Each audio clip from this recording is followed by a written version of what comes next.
used to have this memorized, but no more. It's a piece called The Orangeman's Hell. Have you heard it? Maybe it's not that common. From a fellow named James Young. For those of you who are not immersed in Irish culture and history, the 6 counties of the north are where you are still under English rule, more or less, loyal to Queen Elizabeth. And the capital of Northern Ireland is Belfast, right. And the seat of government in Belfast, the big building, Stormont. And the jerk of the ages, the disgrace to the Protestants in Northern Ireland, Ian Paisley. That should be enough for you to get it. The Irish flag, orange, green, and white, the tricolour. Got it? All right. So there we are. That ought to be enough to have fun with this. It was Sammy McNella what done it. He's never done swinging the lead. But one afternoon as he swung it, he dealt me a blow to the head. Get up, he says, trying to shift me. I never done nothing, he said. Are you deaf, he says, trying to lift me. I wasn't dead.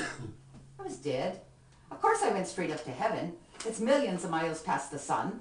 I arrived at 7:15 in the year of 3001. I met this big chap in the hallway. Says I'm just in from Belfast. Says he, and his accent was Galway. There's an old prod in at last.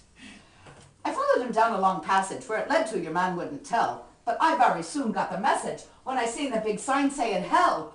Oh, for Christ's sake, have pity, says I repent all the sins in my past. But he led me on into a city, the spit of Belfast. Is Belfast hell, says I, looking round it. That's it indeed, said the lad. Belfast hell, says I, quite astounded. If Belfast's hell, it can't be too bad.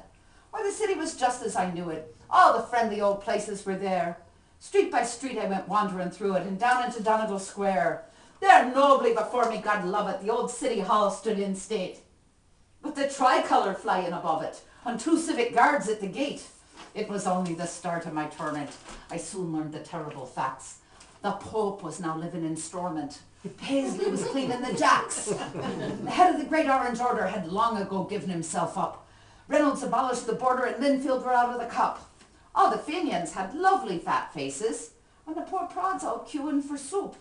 Where there were papists in all the high places, the abbey playing at the group. By this time I was damn nearly crying. Demented, my nerves were on edge. I went down De Valera Street, flying, and over the Vatican Bridge. To the shipyard I galloped like lightning. I knew I'd find Orangeman there. But what did I find? It was frightening. Speaking in Gaelic they were.